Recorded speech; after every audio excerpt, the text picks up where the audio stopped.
हरे कृष्ण सभी को। नमस्ते गुरु। राधे राधे गुरु जी। सबको प्रणाम। आदरणीय शांति बहन, हमारे आदरणीय गुड़िया बहन, आदरणीय डॉक्टर सुरेंद्र सर, प्रिय लिपाक्षी बहन, प्रिय दर्शनी बहन और दिव्यांशी बहन, सबका बहुत स्वागत, बहुत अभिनंदन और बहुत आभार। आप सब लोग कक्षा में जुड़े, बहुत लेट हो रहा है, मैं सोचा कि अभी तक जुड़ जाएंगे तो काफी विलंब हो रहा था, फिर मैंने कहा हम ही वीडियो ऑन कर लेते हैं। कोई एक व्यक्ति प्रार्थना करेंगे और फिर हम आज सत्र को प्रारंभ करें। कौन आ रहा है प्रार्थना के लिए? शांति बहन।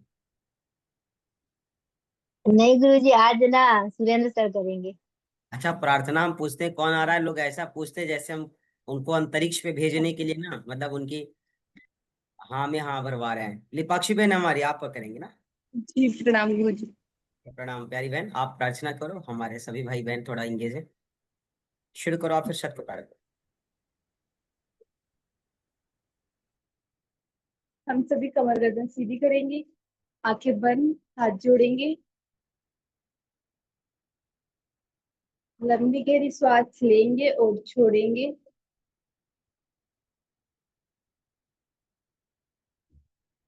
तीन बार ओम का उच्चारण करेंगे। इनहेल,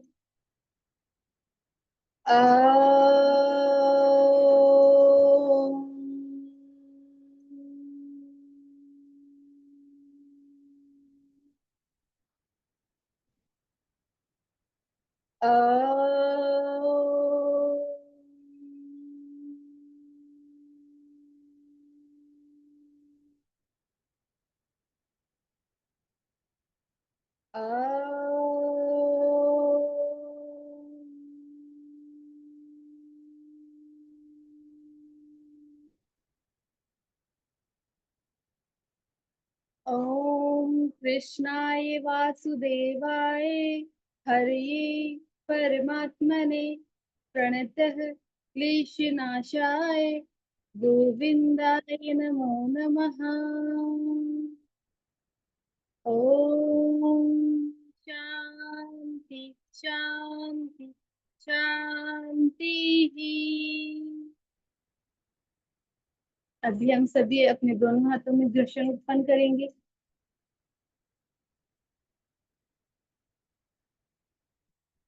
और आंखों पे स्पर्श करते हुए कोमलता से हाथों के अंदर ही आंखों को खोलेंगे, बंद करेंगे। आप सभी को मेरा सहृदय प्रणाम। राधे राधे। प्रणाम गुरु जी।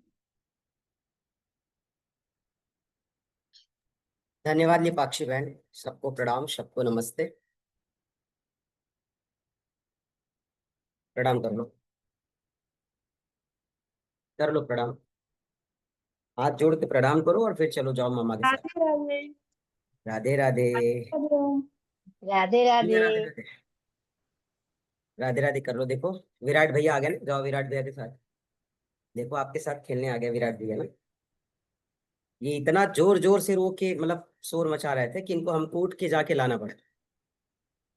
अच्छा हम मतलब आपकी शिकायत कर रहे हैं? ओ सॉरी सॉरी सॉरी, अब शिकायत नहीं करेंगे आपकी। ठीक है, तो अब आप मिल लिए, अब आप जाइए माँ के साथ। जाइए बेटा। हाँ जाइए, विराट भी आ गया ना। अरे बेटा क्या कर दिया तुमने? आओ आओ आओ, चलो भाई, आओ आओ, चलो चुप करो। अरे लाड वो अभी आएंगे ना। देखो भाई क्या है भाई, मेरा सब कुछ ठीक है, मेरा को और क्या ये।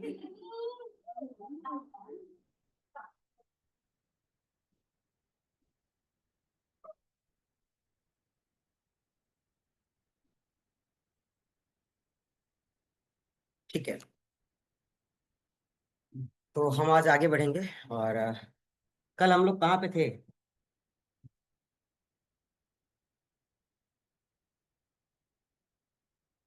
कल कहाँ पे थे?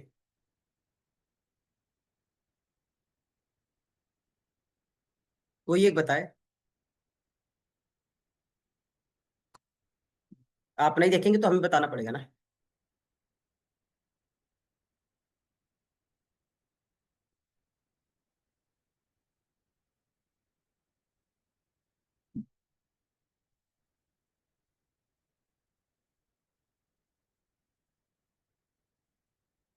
कल हम सब कहाँ थे, कोई एक बताए भाई।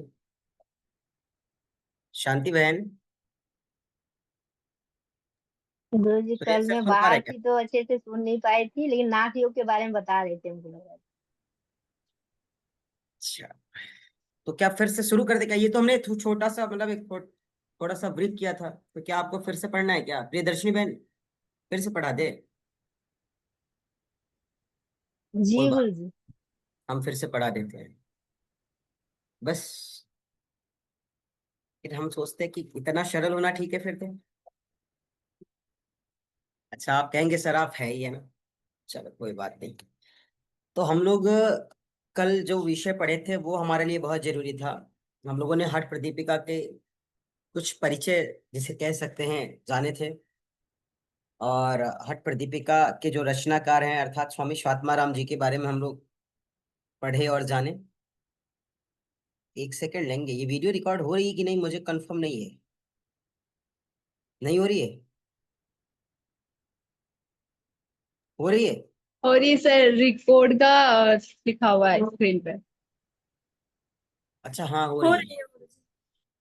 हो रही है, सही है। नहीं मतलब हमारा फोकस नहीं गया उस पर, और हम सोचो हम इतने मूर्ख हैं, मतलब क्या कहोगे आप, हमको पता भी नहीं कि ये रिकॉर्डिंग हो रहा है कि नहीं हो रहा है। अच्छा, इन सब विषयों से मैं बड़ा मतलब अनभिज्ञ हूँ, या ये कह लीजिए कि आप अज्ञानी भी हूँ। एक दिन सुरेंद्र सर को मौका मिले तो मुझे सिखा दीजिए कुछ थोड़े विषय, है ना। अच्छा, आगे चलेंगे। तो हम लोगों ने स्वामी स्वात्माराम जी के बारे में भी जाना, जो हठ योग प्रदीपिका के रचनाकार हैं। और हठ प्रदीपिका की बात करें तो आप लोग को मैं एक चीज दिखाना चाहता हूँ। देखिए, एक पुस्तक है हठ योग प्रदीपिका। आप लोगों के पास है कि नहीं पता नहीं। घबराना मत, हम इससे पढ़ाते नहीं हैं आपके, हाँ इससे पढ़ाते हैं क्या? दिव्यांशी बहन बता देगी। ये है जरूर, इससे पढ़ाते नहीं हम। नहीं गुरुजी, आप इससे पढ़ाते नहीं है, बट हाँ जो सूत्र वगैरह है वो पढ़ने के लिए तो चाहिए। हाँ हाँ हाँ ठीक है। और हमने बताया भी था कि ये ठीक है, ये हठ योग प्रदीपिका है। अभी देखने में मिल रहा है कि इस हठ योग प्रदीपिका को अगर देखा जाए तो छोटा नहीं है पहला। इस हठ योग प्रदीपिका में आप देख सकते हैं हनुमान जी के ये हैं जो फटे हुए पड़े हुए हैं। इसको छोटे गुरु जी ने पढ़ करके, है ना, अच्छे से पढ़ाई करी है इसकी। तो पढ़ उड़ के फिर वो पढ़ लिए, तो मैंने कहा अब इसको सजो के रख दे, जब वो बड़े होंगे तो बताएंगे देखो पहले आप इस तरीके से पढ़ाई करते थे। इसलिए मैंने इसको इसी में डाल दिया है।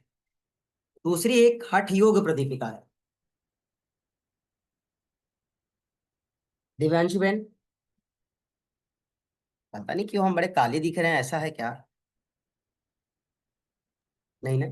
अच्छा, एक ये है हठ योग प्रदीपिका। आपके पास जो पुस्तक है दिव्यांशी बहन, उसमें क्या लिखा हुआ है? हठ प्रदीपिका। जी गुरुजी, इसमें हठ प्रदीपिका। और ये क्या है? हठ योग प्रदीपिका। जाहिर सी बात है कि अगर दोनों को एक साथ रखा जाए तो आदरणीय सुरेंद्र सर बहुत से लोग कंफ्यूज हो सकते हैं। पहला, इन दोनों की गहराई, मोटाई, लेंथ, वेट और नेम दोनों चेंज है बिल्कुल, है ना। लेकिन ये दोनों क्या है? एक ही है, एक सिक्के के दो पहलू हैं। हठ योग साधना के जो ग्रंथ हैं, अर्थात आप उसे हठ योग प्रदीपिका के नाम से या हठ प्रदीपिका के नाम से जानिए, क्योंकि हठ योग की सारी चीजें इन्हीं में मिलती है। और ये कोई दोनों अलग पुस्तक नहीं है, ये दोनों अलग, इसमें केवल मर्म मर्म दे रखे हैं। ठीक है, आ, ठीक है, आप दोनों ले लेंगे, फिर भी हम दोनों से नहीं पढ़ाएंगे तो फिर आप कहेंगे सर आप पढ़ाते कहाँ से। गुरुजी हमारे है ना? पास ये है। हाँ, अब देखिए, अब तीसरा है इनके पास ये। तो अब ये क्या है मुझे नहीं पता, उसके बीच में क्या है, या वो उसका, क्योंकि किताबें तो बहुत से हैं भाई, बहुत से लोगों ने लिख रखी है ना, उसमें क्या त्रुटियां हैं, क्या अच्छा है क्या बुरा है। जैसे अभी किसी सत्यार्थ प्रकाश पुस्तक को निकालिए, एक करंट की निकालिए, 5 वर्ष पहले की निकालिए, 7 वर्ष पहले की निकालिए, बहुत सी चीजें वहां पे चेंज होती है। तो यहाँ पे जिस हठ प्रदीपिका की परिचय की बात करें तो उस हठ प्रदीपिका के परिचय में हम आगे चलते। परिचय हो गया हमारा कि हठ योग प्रदीपिका तथा हठ योग एक दूसरे के पर्यायवाची हैं, इस बात का हमेशा ध्यान रखेंगे। दूसरा, इसके जो रचनाकार है वो कौन है? स्वामी स्वात्माराम जी। हमें क्यों इतने पसीने हो रहे हैं कुछ समझ नहीं आ रहा है। आज गर्मी ज्यादा है क्या? जी गुरु जी, आज गर्मी ज्यादा है। अच्छा, वो नहीं, अब मुझे पता चला पसीने हो रहे हैं क्योंकि मैंने फीवर की दवा खाई है। बहुत तगड़ी फीवर थी ना, बहुत ही तगड़ा फीवर। तो 15। तो मैंने दवा खाई है इसलिए लग रहा है मुझे पसीने हो, और आगे आपको पढ़ाने। चलो आगे चलते हैं।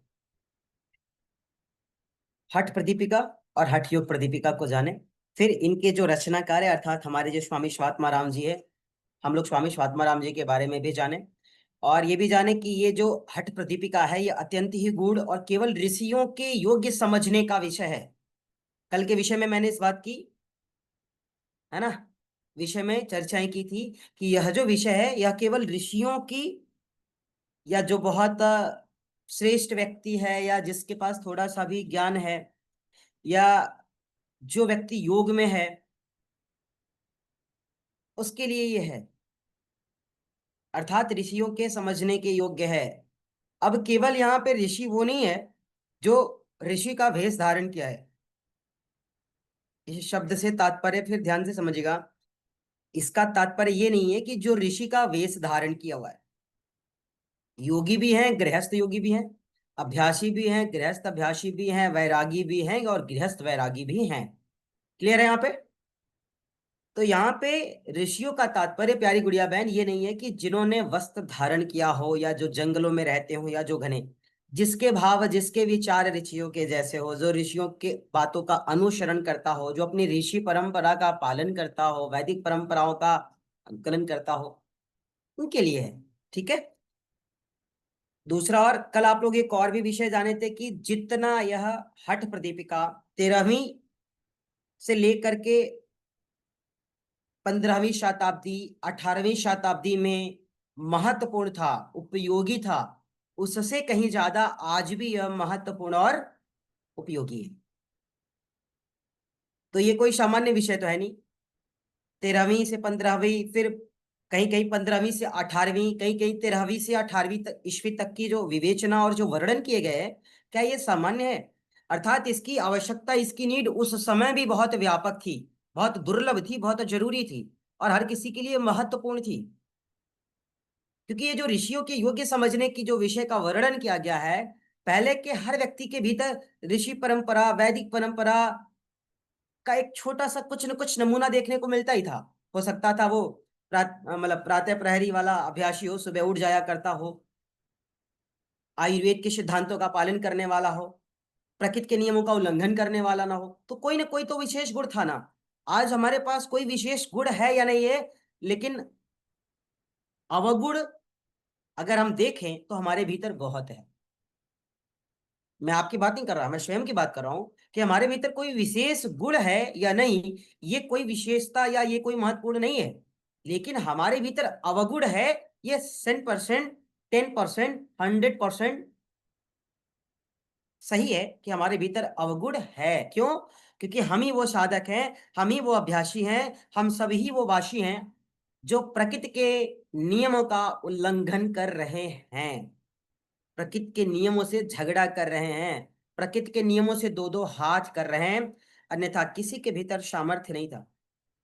फॉर एग्जाम्पल, कल मैं चाहता आपकी कक्षाएं ले सकता था। कल पूरे देश में बड़े से बड़े मंदिर, जो भी जगह जहां पे थी, सबको समय से पूर्व आरती करा करके मंदिर मैं ईश्वर को, भगवान को शयन कक्ष में है ना, कि शयन के लिए भगवान चले जाएंगे, अब अगली कपाट अगले दिन खुलेंगे, हर चीजें बिल्कुल।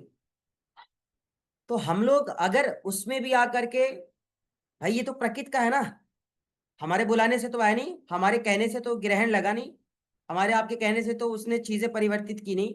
तो जब सब इसके अनुयायी बन करके इसका पालन कर रहे हैं, तो फिर हमें नहीं लगता था कि हमें आकर के कक्षाएं लेनी चाहिए थी। तो इसलिए मैंने कक्षाएं स्थगित कर दी। मैं एक दिन पहले भी कर सकता था, लेकिन मुझे चंद्र ग्रहण के बारे में कोई जानकारी नहीं थी, इसलिए मैंने नहीं किया। तो यहाँ पे कहते हैं कि हठ प्रदीपिका का जो काल है, कहते हैं हठ प्रदीपिका के काल के विषय में कोई एक मत नहीं है, इसके अनेक मत है। कोई 13वीं से 15वीं शताब्दी मान रहा है, कोई 15वीं से 17वीं शताब्दी मान रहा है, कोई 13वीं से 18वीं शताब्दी मान रहा है, कोई केवल 15 या 16वीं शताब्दी से 18वीं शताब्दी मान रहा है। हम उस पर नहीं जाएंगे, लेकिन अब ऐसे समझ लीजिए कि जितनी महत्ता, जितनी महत्वपूर्ण, जितना जरूरत इसकी 13वीं से 15वीं, 14वीं से 15वीं शताब्दी में थी, उससे कहीं ज्यादा इसकी महत्वपूर्णता, इसकी आवश्यकता, इसकी नीड आज की जनरेशन को, आज के युवाओं को, आज के अभ्यासियों को और आज के मानव को है।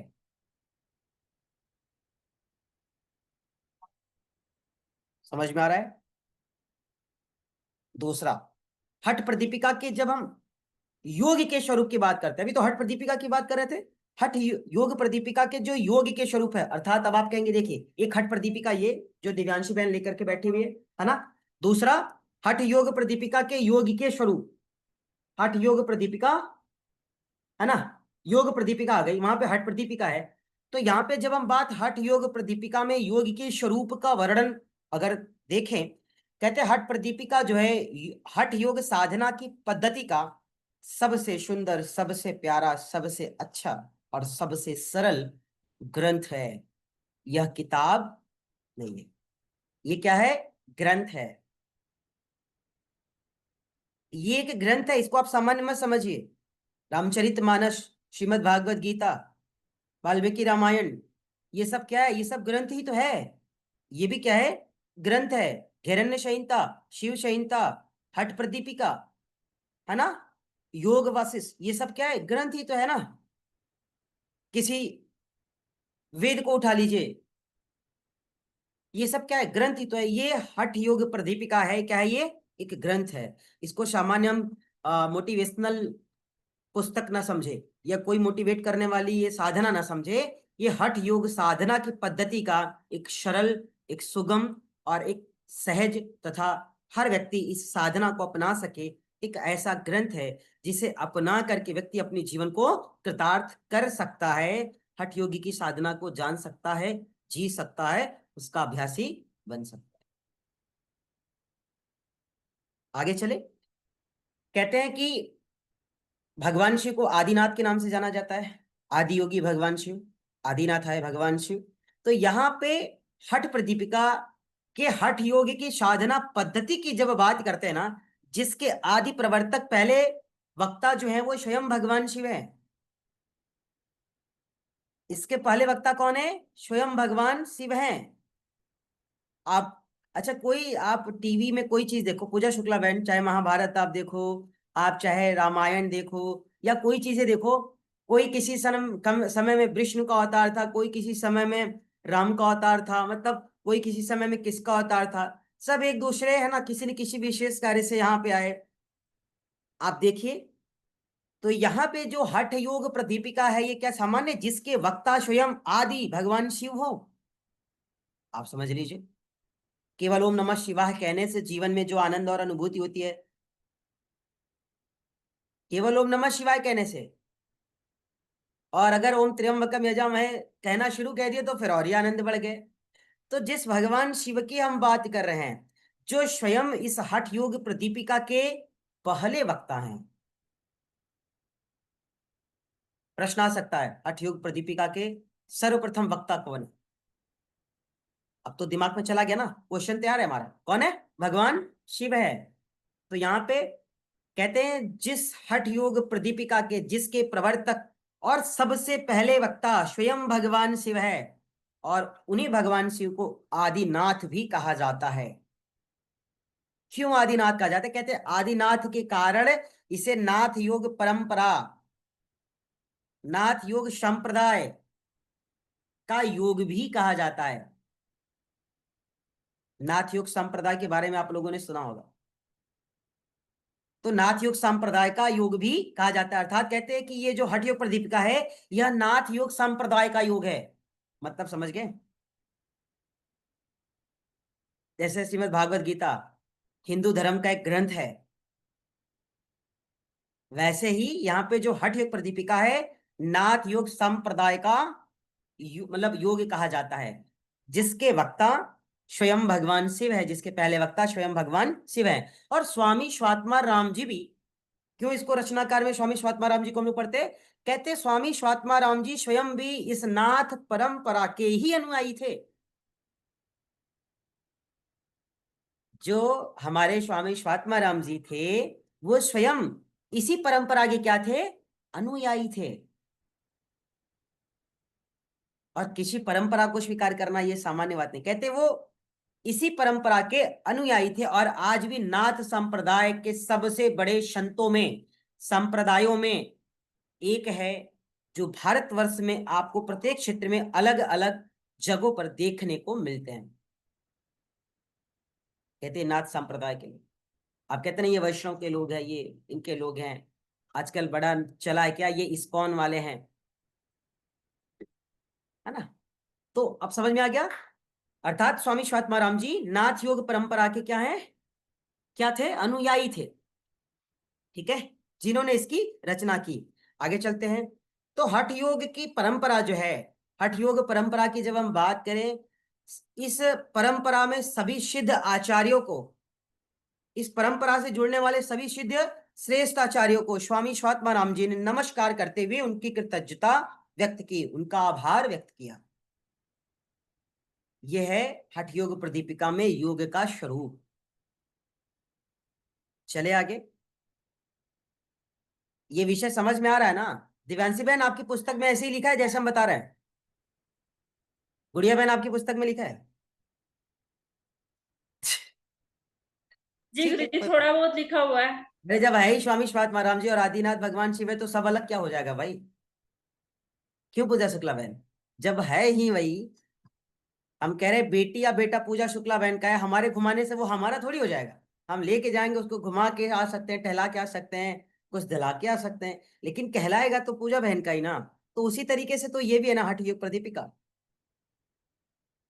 आगे चलते हैं।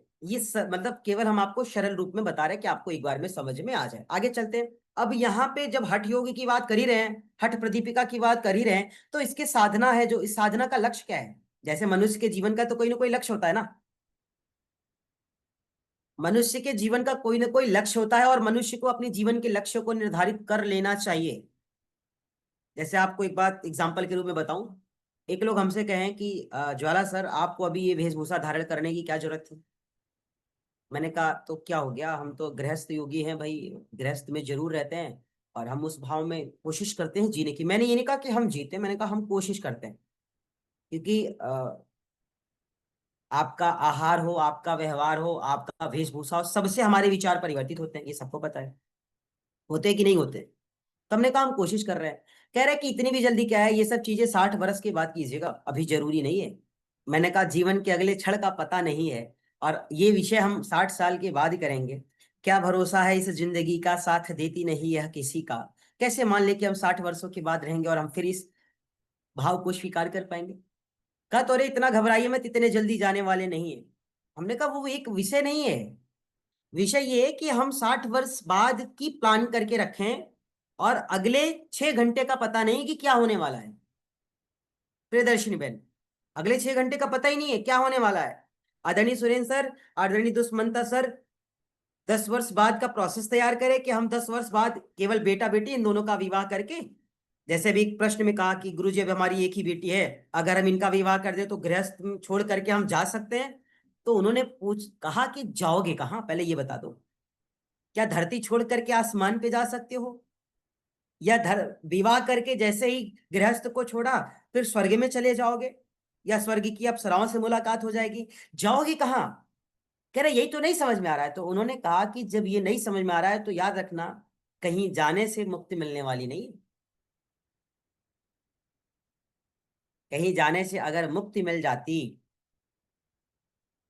किसी को नहीं ले जाने से, किसी को छोड़ के जाने से मुक्ति मिल जाती, तो भगवान राम तो जा रहे थे ना अयोध्या, अरे वहां पे वन में, सीता मैया के लिए तो कोई प्रतिबंध था नहीं कि आप भी जाएंगे सीता, राम जी के साथ आपको जाना अनिवार्य है।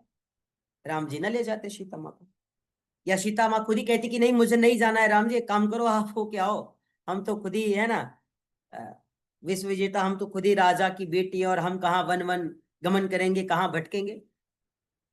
अगर वो सोच करके कोई कार्य करती तो क्या ये सही है? हम आप क्या सोच के रखते हैं ना, ठीक नहीं है। कल के लिए जो सोच रहे ना, कल करेंगे। गुड़िया बहन से एक बात की, गुड़िया बहन आप क्या करेंगे? सर अभी हमारा एमए चल रहा है, क्या करेंगे? सर सोच रहे इसके बाद ये करेंगे। सोच रहे मतलब सोच रहे हैं, वो अच्छा विषय है, लेकिन उसको मूर्त रूप दीजिए। अगर नहीं देंगे तो फिर आप कुछ भी समझ लीजिए सही दिशा में अपने आप को नहीं ले जा रहे हैं। कहते हैं ध्यान भजन भक्ति माला ये सब 60 के बाद का काम है। नहीं भाई, आज आदमी का एवरेज 60 वर्ष नहीं रह गया है, कम हो गया, 50 वर्ष हो गया औसत आयु। तो हम फिर 60 में जाएंगे कैसे? इसलिए आपको समझना है यहाँ पे, इस हठ योग की जब हम बात कर रहे हैं, इस हठ योग प्रदीपिका को जब हम पढ़ रहे हैं, तो ये हठ योग तो एक साधना है ना। हठ योग की साधना का लक्ष्य क्या होना चाहिए? क्या है हठ योगी की साधना का लक्ष्य? कैसे जानेंगे इसके लक्ष्यों के बारे में? क्यों जरूरी है यह पढ़ना? क्या बिना इसके हमारा कार्य नहीं हो सकता? क्या बिना इसको पढ़े हम साधनाओं को नहीं जान सकते? क्या बिना इसको अनुसरण किए हम अच्छी अच्छी साधनाओं से अनुभूत नहीं हो सकते, परिचित नहीं हो सकते? तो इन सारे विषयों को आपको जानना पड़ेगा। सबसे पहले तो ये जान लीजिए कि कोई भी साधक हो, कोई भी व्यक्ति हो, कोई भी मनुष्य हो, अर्थात हम जीव की बात कर रहे हैं, जिस व्यक्ति के जीवन का कोई उद्देश्य नहीं है, वो कभी भी किसी भी समय आप देख लीजिए संतुलन की अवस्था में नहीं रहेगा।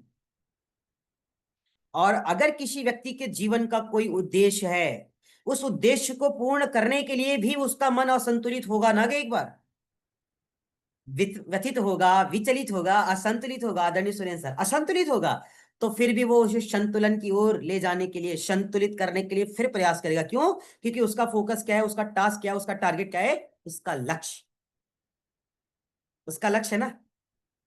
अभी आप लोगों को कल पता है कि कल भारत की हॉकी टीम ने साउथ कोरिया को हरा करके 4-1 से एशिया कप जीता है। ये हमको नहीं पता रहेगा। अगर क्रिकेट मैच जीत जाती है इंडिया तो सबको पता रहेगा। एक बात, आगे चलते हैं। हमें हमारा लक्ष्य क्या है? अगर हम कल की मैच को देखें, एक समय 2-0 था, इतने अच्छे मुकाबले चल रहे थे, ठीक है, फिर एक गोल उधर से कहने का तात्पर्य ये कि अगर दोनों टीम को अपना विजन नहीं पता होता तो उन दोनों टीमों में से किसी एक टीम को उसका लक्ष्य मिलता क्या? नहीं मिलता। तो यहाँ पे हठ योग प्रदीपिका और हठ योग प्रदीपिका का अनुसरण करने वाले, पढ़ने वाले, इसको स्वीकार करने वाले, इसका अभ्यास करने वाले जब इसके लक्ष्य को नहीं जानेंगे तो फिर पढ़ने का क्या फायदा? कहते सर हम तो योग कर रहे हैं। क्यों कर रहे हैं? बस सर हम बीमार ना पड़े। तो पहली बीमारी यही है कि तुम योग कर रहे हो। क्यों कर रहे हो? मत करो। ये भी तो एक बीमारी है ना, रोज करेंगे। क्या है? बीमारी तो है। आप कहेंगे सर कैसे बीमारी है? अरे भाई, बीमारी को दूर करने के लिए भी आप इसमें एकदम समाये हुए हो, रमे हुए हो एकदम, तो ये भी तो एक बीमारी है। अच्छी हो सकती है, बुरी हो सकती है, लत है ना। जरूरी थोड़ी है कि बुरी चीजों का लत, अच्छी चीजों का भी लत, अर्थात वो आदत की मैं बात कर रहा हूं। तो यहाँ पे प्रत्येक साधक के जीवन का कोई ना कोई लक्ष्य होता है, और उस लक्ष्य के पीछे कोई ना कोई उद्देश्य होता है। केवल लक्ष्य नहीं होता है। अगर लक्ष्य के पीछे का कोई उद्देश्य न हो तो फिर आदमी लक्ष्य का निर्धारण ही क्यों करे? क्यों करे लक्ष्य का निर्धारण? आप बताइए। जैसे आपके जीवन का एक लक्ष्य होना चाहिए। क्या हम साधना कर रहे हैं तो अच्छे से करेंगे, या तो नहीं करेंगे? हम जॉब कर रहे हैं तो खूब मेहनत से और ईमानदारी से करेंगे। हमारी सैलरी 4 अंकों में, कोई बात नहीं, हम इसे 5 अंकों में, 6 अंकों में जब तक नहीं करेंगे, हम पुरुषार्थ करेंगे, अच्छा काम करेंगे, काम को परिवर्तित करेंगे, काम के तरीकों को चेंज करेंगे। तो अगर आपका एक नया नया लक्ष्य और विजन नहीं बनेगा तो फिर आप आगे जाएंगे कैसे? उसी तरीके से ये साधना है। यहाँ पे कहते हैं इस हठ योग की जो प्रत्येक अवस्था और स्थिति और योग के अभ्यासी जो इसका अनुसरण करते हैं ना, तो जिस तरीके से हर साधक के जीवन के पीछे कोई लक्ष्य होता है और उस लक्ष्य का कोई उद्देश्य होता है, उसी तरीके से हठ प्रदीपिका का भी एक उद्देश्य है। क्या? यहाँ पे हठ योग प्रदीपिका में स्वामी स्वात्मा राम जी बताते हैं कि इस साधना का प्रयोग राजयोग की प्राप्ति के लिए किया जा सकता है। आप क्या कहते हैं? कहते हैं इनके तो बड़े ठाठ बाट है। और राजयोग का तात्पर्य यहाँ पे आदरणीय सुरेंद्र सर, दीपाक्षी बहन, लोग किससे ले लेते पता है? राजयोग का तात्पर्य यहाँ पे बहुत बड़ा ऐश्वर्य हो, सुख हो, संपदा हो, वैभव हो, उससे ले लेते हैं। पूजा बहन हंस रही है हमारी। अब बताइए, राजयोग का मतलब यही है कि संपदा हो, ऐश्वर्य हो, वैभव हो, कीर्ति हो, यश हो, है ना, चारों तरफ द्वार पे द्वारपाल खड़े रहे एकदम राजाओं महाराजाओं की तरह बड़े सिंहासन पे बैठो। एक कोई बहन को मंत्री जो बहनों की समस्या का समाधान कर पड़े, लिपाक्षी बहन को बना देना, उम्र कम है, अच्छे से काम कर लेंगे। एक कोई भाइयों में मंत्री है ना, राजाओं के मंत्री तो राजा ही होता है ना, राजा का मंत्री राजा ही है। लेकिन राजा के सही और गलत निर्णय में, हित और अहित के निर्णय में मंत्री भी बराबर का भागीदार होता है, इस बात को ध्यान रखिएगा, है ना, बराबर का भागीदार है। अच्छा पता है, ठीक है, हाँ, वो बराबर का भागीदार होता है, अच्छा और बुरा में। ठीक है, तो यहाँ पे कहते हैं स्वामी स्वात्माराम जी की इस हठ योग प्रदीपिका का जो लक्ष्य है और उस लक्ष्य का जो अंतिम उद्देश्य होना चाहिए, और जो अंतिम उद्देश्य है वो क्या है, राजयोगी की प्राप्ति करना। या इस हठ योग पर दीपिका को, इस हठ योग को हम लोग स्वीकार करते हैं राजयोगी की प्राप्ति करने के लिए। अब यहाँ पे हम केवल योग की प्राप्ति तो करने से रह गए, बुरा नहीं, मतलब नाराज मत होइएगा आप लोग, हम राजयोगी की बात कर रहे हैं। पहला योग क्या है, पहला योग है कि हर परिस्थितियों में सम रहिए, है। पहला योग क्या है, जो आपके साथ हो रहा है, अगर आपके बहुत पुरुषार्थ, बहुत कोशिशों के बावजूद आपके अनुकूल नहीं हो रहा है ना, तो उसके लिए कुछ अच्छा विचार कीजिए कि शायद इसके बाद बहुत कुछ अच्छा होने वाला है। भाई देखो, हम अपने अनुभव बता रहे हैं, और जिसने जीवन में त्यागना सीखा नहीं, वो जीवन में प्राप्ति का हकदार है।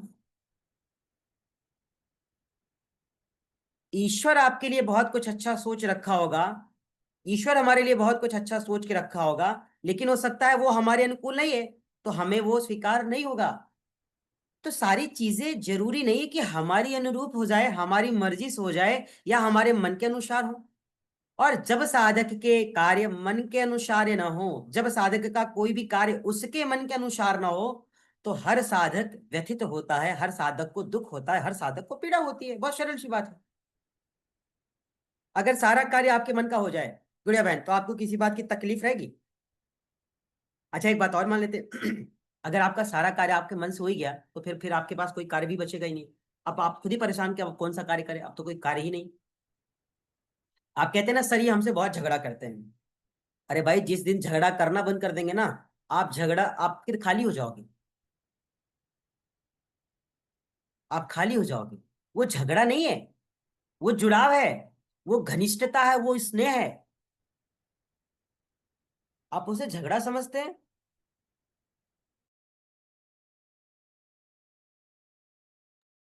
वो झगड़ा नहीं है, यही योग है। अब आप कहेंगे सर ये कौन सा योग है? योग का मतलब आसन प्राणायाम और शरीर को तोड़ना तो योग है नहीं। योग अगर आप कर रहे हैं, आप योग के साधक हैं, आप योग के अभ्यासी हैं, तो हर परिस्थितियों को स्वीकार करने का सामर्थ्य आपके भीतर होना चाहिए। आदरणीय सुरेंद्र सर,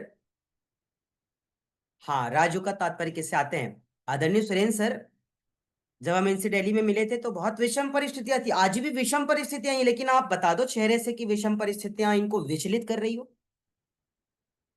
आप बता दो। इनके चेहरे के भाव से कोई भी बता सकता है कि इन्हें विषम परिस्थितियां विचलित कर रही है, व्यथित कर रही है? नहीं, क्योंकि अब इन्होंने स्वीकार कर लिया है कि इसलिए ये विषमता है, इसलिए ये व्यथित करने वाली परिस्थिति है कि इसके बाद का जो समय है वो बड़ा ही आनंददायी है। चाहे कितनी भी घनी और अंधेरी रात हो, सवेरा तो होता ही है, होगा ना। चाहे जितनी जीवन में खुशियां हो, वो एक बार जाएगी। दिन होने के बाद सांझ का बेला आता है ना, सांझ के बाद फिर रात्रि आती है ना, तो जो प्रकृति का नियम है, वही नियम हमारे जीवन में भी है। सुख दुख, लाभ हानि, मान अपमान, क्षय अपक्षय, जीत हार, सब इसी में है। और आप सोचिए कि इन सारे विषयों से बचकर के हम जीवन जी लें, तो भाई कल्पना छोड़ दीजिए, क्योंकि कोई भी भगवान, कोई भी ईश्वर भी केवल सुख में रह करके नहीं गए। कष्ट उठाए हैं, पीड़ा उठाए हैं, लोगों की कटाक्ष, लोगों के ताने सुने गए हैं।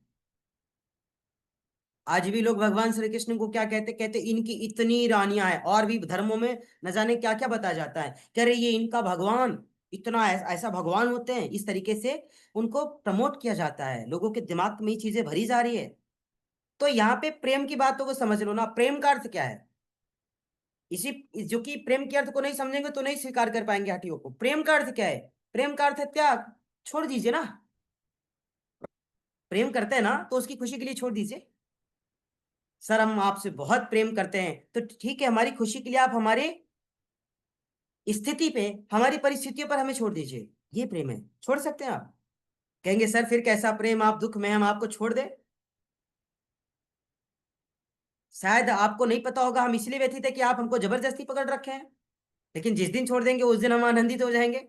या जिस दिन आप छोड़ेंगे उस दिन हमें लगेगा कि अब हम स्वतंत्र हैं। क्यों आदरणीय पूजा बहन, क्या हो यार। तो प्रेम का अर्थ तो त्यागना है ना, प्रेम का अर्थ है समर्पण। छोड़ दो ना भाई। आज हमारे बारे में चाहे भी जो कुछ भी लोग बोले, लेकिन अगर हमें किसी से प्रेम था तब ना हमने उन्हें छोड़ा। अगर हमने किसी को छोड़ा या हमने कोई चीजें छोड़ी, क्यों छोड़ा, क्योंकि सच में हम उनसे प्रेम करते हैं। अगर हम उनसे प्रेम ना करते तो हम उनके साथ लगे रहते, ऊपर नीचे इसमें उसमें करके लगे रहते। लेकिन सच में हम आपसे प्रेम करते हैं, और प्रेम का अर्थ है त्यागना, छोड़ना। छोड़ दो, छोड़ दिया, प्रेम करते हैं ना। अगर प्रेम नहीं करते तो नहीं छोड़ते। तो यहाँ पे क्या कहते, कहते इस राजयोग की जब हम बात करते, कहते हठ योग व राजयोग एक सिक्के के दो पहलू हैं। आदरणीय सुरेंद्र सर ने पूछा कि सर हठ योग राजयोग क्या है। तो हठ योग और राजयोग एक सिक्के के दो पहलू है। जिस प्रकार केवल एक तरफ छपे सिक्के का मूल्य नहीं होता है। एक तरफ सिक्का छपा है, आप उसे किसी दुकान पे दे दीजिए, कोई लेगा नहीं लेगा। कोई नोट एक तरफ छपी हो, आप उसे किसी को दीजिए, कोई लेगा नहीं लेगा। उसी तरीके से ये हठ योग प्रदीपिका और राजयोग है, दोनों एक सिक्के के पहलू है। ठीक उसी प्रकार जिस प्रकार सिक्के का एक हिस्सा गायब हो जाने पे सिक्के का कोई वैल्यू, कोई अर्थ नहीं रहता, उसी प्रकार राजयोगी की प्राप्ति, राजयोगी की अनुभूति, राजयोगी की स्वीकार्यता, राजयोग का अनुसरण, राजयोगी का अनुकरण भी हठ योग के माध्यम से ही संभव है। दूसरा कोई माध्यम नहीं जो राजयोगी की अवस्था और स्थितियों की अनुभूति करा दे। इसलिए कहा गया है कि हठ योग और राजयोग दोनों एक सिक्के के दो पहलू हैं, और बिना हठ योग आप राजयोगी की बात ही न करें। क्यों, क्योंकि दोनों एक दूसरे के बिना अपूर्ण हैं। अब यहाँ पे बात एक और आ जाती, कहते हैं अकेले हम हठ योग की बात करें तो भी राजयोग का कोई मूल्य नहीं है। अकेले हम राजयोग की बात करें तो भी कोई माध्यम नहीं है। क्यों, राजयोगी की अवस्था तक जाने के लिए साधन तो चाहिए ना आपको। भाई आपको अगर दिल्ली जाना है तो आपके पास साधन होना चाहिए। कोरोना काल तो चल नहीं रहा है कि पैदल चले जाएंगे 15 दिन में यात्रा पूरी करेंगे। एक बात, क्या सर कोई साधन नहीं, भगवान ने दो पैर दिए है तो वो भी तो साधन के लिए ही है ना, पैर भी आपके जैसे आप जाएंगे। तो बिना साधन के क्या आप अपनी यात्रा पूर्ण कर पाएंगे। तो अगर हम केवल राजयोगी की बात करें और हठ योग को छोड़ दे, तो बिना हठ योगी की राजयोगी की अनुभूति करना, राजयोगी की प्राप्ति करना, राजयोगी के विषयों में जानना संभव ही नहीं है। और अगर आपको राजयोग की प्राप्ति करनी है, राजयोग को जानना है, राजयोग में जीना है, साध्य से साध्य और असाध्य से असाध्य चीजों के गुण को समझना है, तो आपको हठ योग को स्वीकार करना पड़ेगा। योग के कितने पहलू है बताइए गुड़िया बहन। आसन, प्राणायाम, मुद्रा और हे नादानुसार। भगवान, अंग अंग है गुरुजी, सॉरी।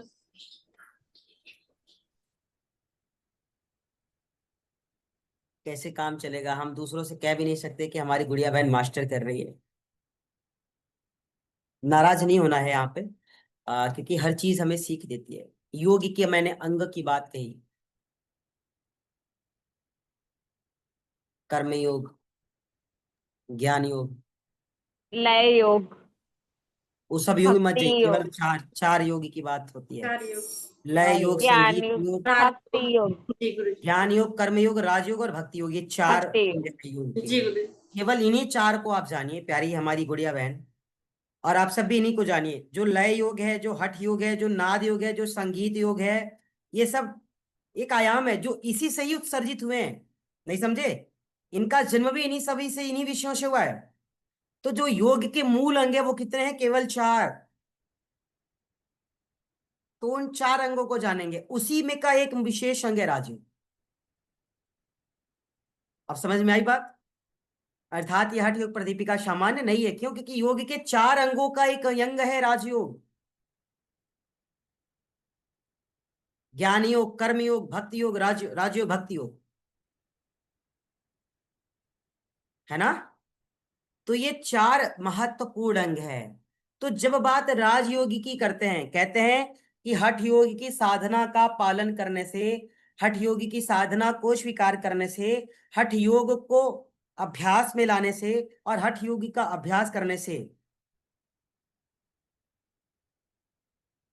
स्वामी स्वात्मा राम जी के अनुसार बताए गए आसन और प्राणायाम का अभ्यास करने से आप राजयोगी की तरफ अग्रसर होते हैं। दिव्यांशी बहन का वीडियो रुक गया है शायद, हाँ फिर आगे। ठीक है, आगे चलते। क्यों? क्योंकि कहते हैं साधना काल को प्राप्त करना, साधना काल को प्राप्त करना आसान नहीं है। और साधना का जब आप शुरुआत करते हैं ना, जिस दिन आप शुरुआत करेंगे समस्या उसी दिन आएगी। छोटा सा उदाहरण मैं बता दूं, 5 बजे की कक्षा की तो बात हमने कर ली। कल आप देखेंगे सर हम लोग 5 बजे जुड़े, कितना समय हो गया। आज आपकी क्लास लेनी थी, फीवर हमें एकदम चरम सीमा पे थी। मैंने कहा आप कोई काम नहीं होने वाला, चेक किया तो मैंने कहा आप मेडिसिन लेते हैं। मैंने, घर में बहुत ज्ञानी लोग भी है ना, अरे आप कक्षा को ड्रॉप कर दीजिए, दिमाग नहीं सही है, आपको इतना फीवर है और आप कक्षा लेंगे। मैंने कहा कोई बात नहीं, मेडिसिन लिया। आप लोगों ने देखा कितना पसीना भी हो रहा था, फिर अब सामान्य है। तो हम कक्षा में आए, अर्थात हमने जब कक्षा को प्रारंभ करने की ठानी, फिर व्यवधान उत्पन्न होने लगा नहीं। हमने फिर आपको इस समय के लिए बुलाया, फिर विपत्तियां आने लगी कि नहीं। हमने इस समय कक्षा कराने की सोची, फिर हमें कहीं ना कहीं नियम, स्वास्थ्य, परिस्थितियां व्यथित करने लगी कि नहीं। तो ये भी तो साधना है ना। और इसी समय अगर आप रुक गए तो साधना से आप भटक जाएंगे, व्यथित हो जाएंगे। साधना की राह पे चलना कठिन और रोकेंगे साधक तुझे लाखों विध्वन। तो जिस दिन आप साधना की शुरुआत करोगे, जिस दिन आप साधना से जुड़ना चाहोगे, जिस दिन साधना की शुरुआत के लिए संकल्पबद्ध होगे, उसी दिन आपको समस्याएं आ जाएगी। उसी दिन आपका मन व्यथित हो जाएगा, आपका स्वास्थ्य गड़बड़ हो जाएगा, आपकी चिंताएं बढ़ जाएंगी, आपकी समस्याएं बढ़ जाएंगी, आपका मन व्यथित हो जाएगा। आप सोचेंगे कि आज की कक्षा को स्थगित करते हैं, आज की कक्षा को क्लोज करते हैं, आज साधना नहीं करेंगे, कल करते हैं। समझ में आ रही है? तो सामान्य साधना के लिए ये विषय होता है। जब आप हठ योगी की बात करेंगे तो क्या हठ योग सामान्य है? किन किन लोगों को लगता है कि हठ योगी की साधना बहुत आसान है, हठ योग बड़ा सामान्य है, हठ योग को हम कर सकते हैं? बताइए, किन किन को लगता है? अच्छा, कितने लोगों को लगता है कि हमने हठ योगी की साधना की है? कितने लोगों को लगता है कि हमने हठ योगी की साधना की है? हाँ हाँ, आप भी हठ योग कर रहे हैं मुझे पता है। थोड़ा रुक जाइए 5 मिनट। आप बताइए किन को लगता है कि हठ योगी की साधना हमने की है, या हठ योगी की साधना हम करना चाहते हैं? करना चाहते हैं तो ये भी बता दे। हो गया, हो गया। फिर आप आगे के ग्रंथों के अनुसार पढ़ोगे कैसे? फिर तो मुझे नहीं लगता ये पढ़ा है। कैसे पढ़ेंगे? भगवान की शरण में जिसका निवास होगा, जग में कभी ना उसका चेहरा उदास होगा, है ना? गुरु के शरण में जिसका निवास होगा, जग में कभी न उसका चेहरा उदास होगा। गुरु तो गुरु हर जी एक अभी तो दिल में पढ़ गए रहता ना, है घर अभी पता बनाकर। नहीं है। गुरु तो हर एक दिल में रहता है घर बनाकर, इंसान ढूंढता है उसे दूर दूर जाकर। ये साधना, ये ना आपको चढ़ने नहीं दे रही है, आपकी गाड़ी चढ़ ही नहीं पा रही। करो हठ योगी की साधना, सामने है ना वो। अब उनकी वो गाड़ी चढ़ी नहीं पा रही है ना, अब उनको कोई उठाए तो फिर वो आए। अभी करते रहे हमारा आपके पास। तो यहाँ पे कहते हैं हठ योग साधना का पालन करने से, हठ योगी की साधना का पालन करने से राजयोग को प्राप्त किया जा सकता है। एवं इसके अतिरिक्त अगर राजयोग को प्राप्त करने का कोई अन्य साधन है तो ये समझ लीजिएगा अन्य कोई साधन नहीं जो राजयोगी की प्राप्ति करा दे। राजयोगी की प्राप्ति का केवल एक साधन है हठ योग, और हठ योग तथा राजयोग दोनों एक सिक्के के दो पहलू हैं, इसलिए यह इंपॉर्टेंट है। ब्रह्म कुमारी वालों ने जितने योग संस्थान बनाए वे सारे राजयोग के नाम से बनाए। वो विषय पे हम नहीं जाएंगे, बनाए तो क्या, हम अपने बेटे का नाम भारत रख दे तो हमारा बेटा भारत हो जाएगा? कटाक्ष नहीं कर रहे हम, एक बात बता रहे हैं। हम अपने बेटे का नाम राम रख दिया, हमारा बेटा राम ही हो गया? नहीं, नाम तो स्वतंत्र है, कोई भी रख सकता है। आप देखिए बहुत सी फेडरेशन है ना, बहुत से फेडरेशन है, बहुत सी खेल संस्थाएं हैं, है ना, भारत के नाम पे ये बहुत से लोगों ने बता अपना, है ना, इंडिया एयरलाइंस और पता नहीं क्या क्या दुनिया भर की चीजें बना लिए। तो क्या वो सब इंडिया का ही है, सब भारत का ही है, या उनका ही है? तो नाम है, ठीक है, बहुत सुंदर है भाई, कोई बुरी बात नहीं, हम उसके साथ हैं। नाम से कुछ नहीं होता है। हो सकता है उन्होंने इसलिए ही बनाया हो कि वो वहां तक आपको ले जाना चाहते हो। अब ये तो आपको पता होगा क्योंकि हम तो कभी गए नहीं। अब जब हम वहां जाएंगे, वहां पे होता क्या है, सिखाते क्या है, क्या बताते हैं, जब हम उससे परिचित होंगे तब तो जानेंगे ना। जब आज तक कभी हम गए ही नहीं उस जगह पे, तो हम उसकी जानकारी तो मुझे है नहीं। और आपने कहा वो राजयोगी के नाम से बनाए गए, तो बहुत सुंदर बात है। आज बहुत से लोगों ने यो मतलब छोटी मोटी जगहों से कहीं से भी जैसे वो पढ़ करके आए, अपना कोई काम शुरू कर दिया या कोई इंस्टीट्यूशन चलाना शुरू कर दिया, और उस इंस्टीट्यूशन का नाम रख दिया महर्षि पतंजलि योग संस्थान। आपको मैं भेज दूंगा लिंक। क्या रखा? महर्षि पतंजलि योग संस्थान। और महर्षि पतंजलि रख देने से पतंजलि जी वहां उनके यहाँ उतर गए, पहला। महर्षि पतंजलि नाम रख देने से ये मतलब सॉल्व, मतलब हो गया ये प्रश्न कि महर्षि पतंजलि इन्हीं के घर के थे, इन्हीं के कुल के थे, इन्हीं के किसी वंशी के थे। एक बात, तो नाम रखने से कुछ नहीं होता है, हम उस पर कटाक्ष नहीं कर रहे, हम एक बात बता रहे हैं कि नाम के लिए स्वतंत्र है, आप कुछ भी रख सकते हैं। पूजा बहन अपने यहाँ एक सेंटर खोल दे, पूरा पूरा लिख दे, स्वामी रामदेव का कॉपी कर दे, महर्षि पतंजलि हटा दे, केवल पतंजलि योग पीठ लिख दे, बस 2 लाइन, पतंजलि योग पीठ। अब लोग कहेंगे हे भगवान, तो पतंजलि योग पीठ रख दिया तो क्या मतलब ये है कि बाबा रामदेव की पतंजलि योग पीठ असली वाली यही है? सभी जानते हैं। तो नाम तो सामान्य है, नाम आप रख सकते हैं, इसमें कोई विषय नहीं है। और उसका कार्य क्या है मुझे नहीं पता। अब हम आते हैं हठ योग पर दीपिका के जो अंग है, जो महत्वपूर्ण अंगों को हम जान करके पढ़ करके इस राजयोगी की प्राप्ति को हम समझ सकते हैं, राजयोगी प्राप्ति के साधन को जान सकते हैं, और राजयोगी की साधना जो है उसकी जो अनुभूति है, उसका जो अनुसरण है, उसे परिचित हो सकते हैं। वो 4 साधन कौन से हैं? पहला है आसन। आगे बेटा, आगे आगे। पहला क्या है? आसन। दूसरा क्या है? प्राणायाम। तीसरा क्या है? मुद्रा। और चौथा क्या है? नादानुसंधान। और मैं आपको बता दूं, ये जो 4 अंग इसके बताए गए ना, आप प्राणायाम पढ़ेंगे, हो सकता है लोगों से सामान्य पढ़ ले, आसन को सही से ना पढ़ पाए। आसन को सही से पढ़ ले तो हो सकता है प्राणायाम को ना सही से पढ़ पाए। और आसन और प्राणायाम भी पढ़ लिया ना, तो हो सकता है कि हम मुद्रा अच्छे से ना पढ़ पाए। ध्यान से समझिए, गहरी बात है यहाँ पे। और पता चला तीनों अच्छा पढ़ लिया तो फिर नादानुसंधान से हम रह गए। तो ये जो हठ योग प्रदीपिका का विषय है ना, ये किसी एक शिक्षक का विषय नहीं है, ध्यान से समझिएगा। और उस शिक्षक का तो विषय बिल्कुल भी नहीं है जो केवल रिसर्च करके चला आया है। दिव्यांशी बहन, गहरी बात है, ध्यान से समझिएगा। इस हठ योग और हठ प्रदीपिका को हम पढ़ रहे हैं, और इसके जो अंग है, 4 महत्वपूर्ण अंग बताए गए, आसन, प्राणायाम, मुद्रा और नादानुसंधान। अभी मैं आसनों का उल्लेख शुरू करूं या फिर मैं आपसे पूछना शुरू करूं या मैं ही आपको बताना शुरू करूं, तो आपको लगेगा कि सच में इतना होता है, ऐसे होता है। या जो लोगों ने मेरी कभी मुद्रा की क्लास अटेंड की होगी, कभी भी अगर किसी ने मेरी मुद्रा की क्लास अटेंड की होगी, मतलब फोर्सफुल्ली लाख मना करने के बाद भी मैंने शायद जितना आपको देने की कोशिश की, उससे आप लोगों को बहुत संतुष्टि मिली होगी, आप लोग काफी खुश रहे होंगे।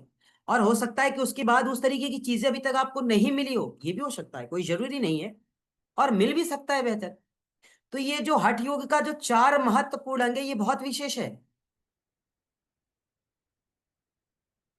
पहला, आसन। बिना आसन की सिद्धि के हम प्राणायाम का अभ्यास करेंगे ही नहीं, शुरुआत करेंगे ही नहीं।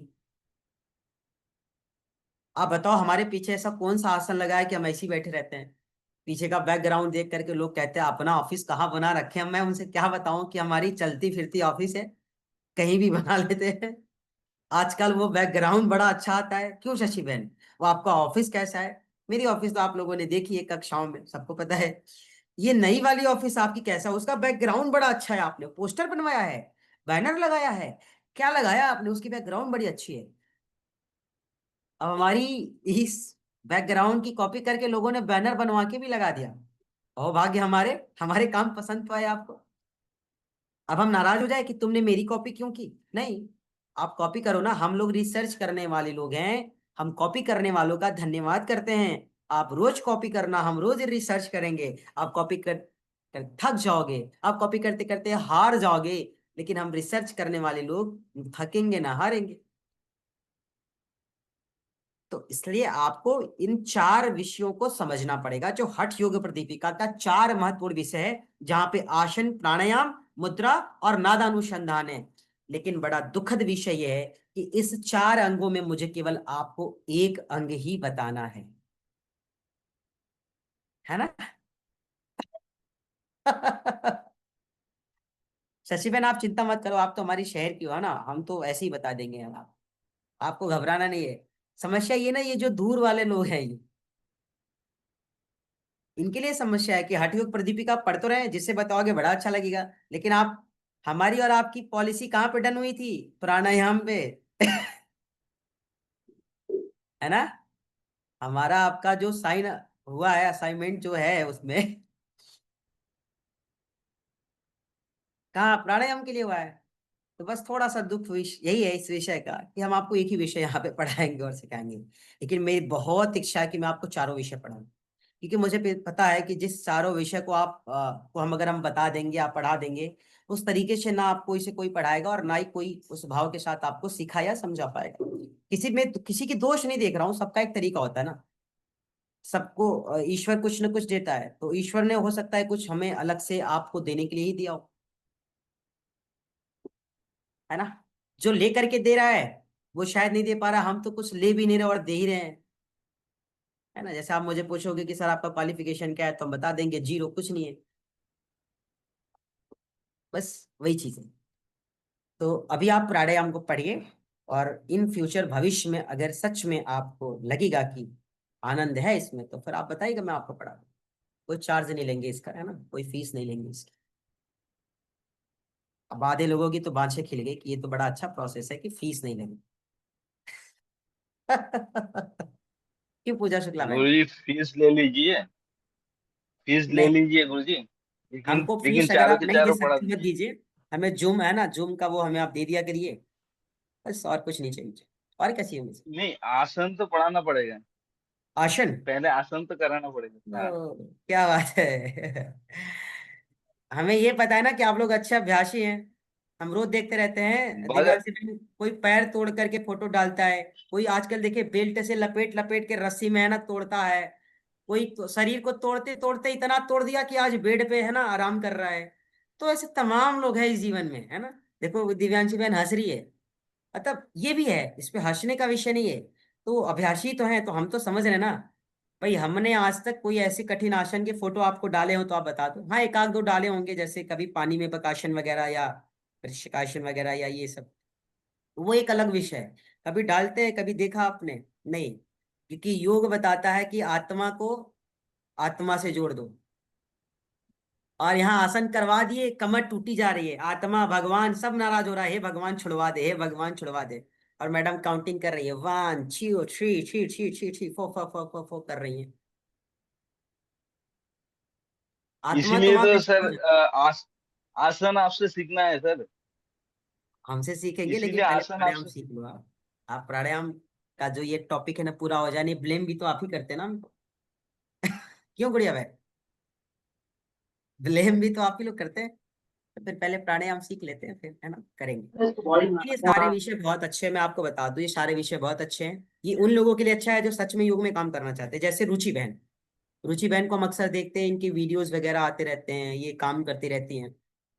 आजकल हम देख रहे हैं गरिमा बहन भी अच्छा काम कर रही है, शुरू तो किया उन्होंने ना। हम देखते हैं लिपाक्षी बहन बहुत अच्छा काम करे, उधर भी चाहिए, काफी अच्छा काम कर रही थी, हम इसको ढेर सारी है ना शुभकामनाएं आशीर्वाद देते रहते थे।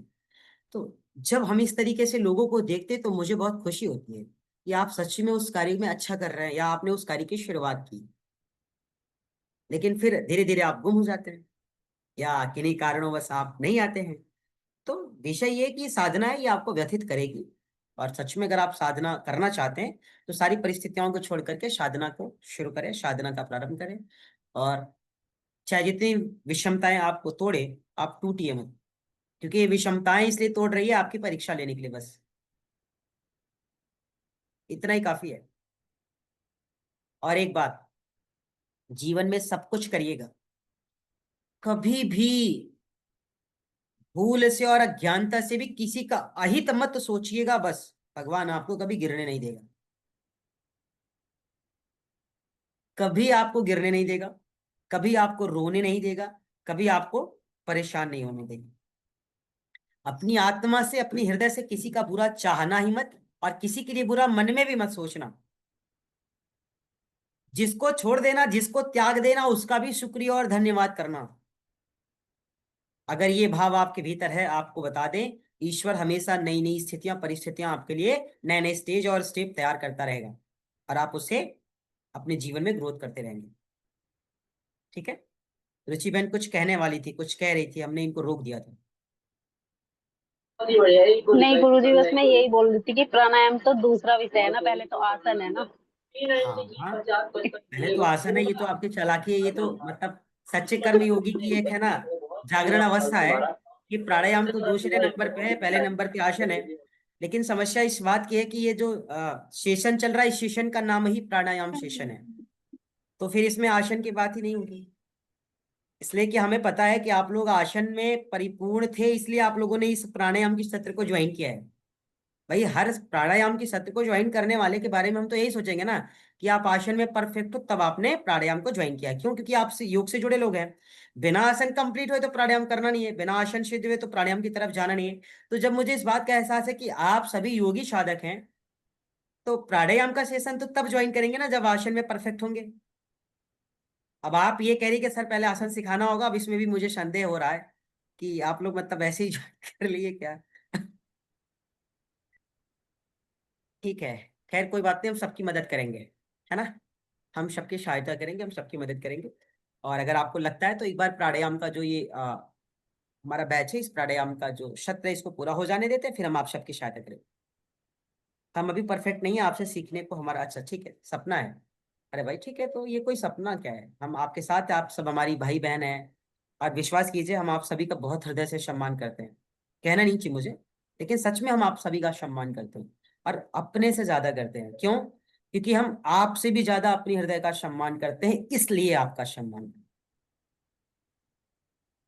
है ना। हठयोग प्रदीपिका का फुल सेशन, ओ हो। हाँ ठीक है, आदरणीय सुरेश सर, हम लोग इसके बाद कर लेंगे, है ना, जनरेट करेंगे एक नई चीज है आपके साथ। हाँ ठीक। तो यहाँ पे अ, आपको समझना है कि जो ये सेशन चल रहा है, इसको आप एक बार पढ़ लीजिए, प्राणायाम का जो हमारा बैच है वो पूर्ण हो जाए, उसके बाद आप कहेंगे तो मैं फुल सेशन एक बार है ना शुरू से लास्ट तक पढ़ूंगा। और जो बात मैंने कही कि मैं आपका अपने से ज्यादा सम्मान करता हूँ, इसलिए कि उससे पहले मैंने अपने का सम्मान करना सीखा है, अपने स्वाभिमान के साथ, अपनी सेहत के साथ, और अपने विषयों के साथ हम समझौता नहीं करते। आप सब इससे शायद बहुत अच्छी तरीके से वाकिफ और परिचित होंगे,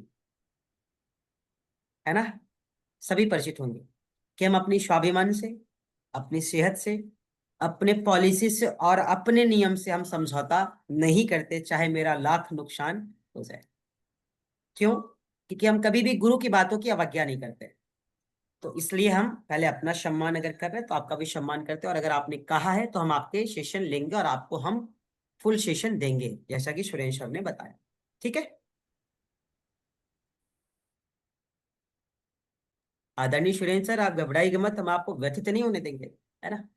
तो आज के सत्र में इतना ही। कल ये जो 4 अंक है हम लोग इस विषय को आगे से ले चलेंगे। ब्रीफ हम सब कर देंगे, है ना, ब्रीफ हम सारे विषयों को कर देंगे, लेकिन प्रैक्टिस हम प्राणायाम की करेंगे। चलेगा इतना? वैसे तो हमें ब्रीफ नहीं करना चाहिए। हाँ, छोटे गुरुजी को मेरा प्रणाम है ना। ये अब योगी साधक है या योगिनी है, धन्यवाद। ये तो है। तो हम लोग 4 अंगों को आराम से पढ़ेंगे, प्रैक्टिस हम लोग प्राणायाम की करेंगे। इतना चलेगा? जी गुरुजी। ठीक है, तो धन्यवाद आज के सत्र गुरु के जी, लिए। जी गुरु। गुरु जी, हाँ हाँ, मैं ले लीजिए दुष्मत मैं दशा। एक किताब सर सर मैं एक किताब कलेक्ट कर लिया हूँ, ये डिसिप्लिन ऑफ योगा। आप मुझे व्हाट्सअप कीजिएगा ना एक बार, उसके कुछ पेजेस या फिर उसके जो ये सिलेबस तीनों आगे दिए होंगे मुझे व्हाट्सअप कीजिएगा। सर, ठीक है। ठीक है, चलो, ये हाँ, धन्यवाद गुरुजी। धन्यवाद बड़ी बहन। राधे राधे गुरु जी। सबको राधे राधे, राधे सबको राधे प्रणाम। गुरुजी। सबको राधे राधे, सबको नमस्ते।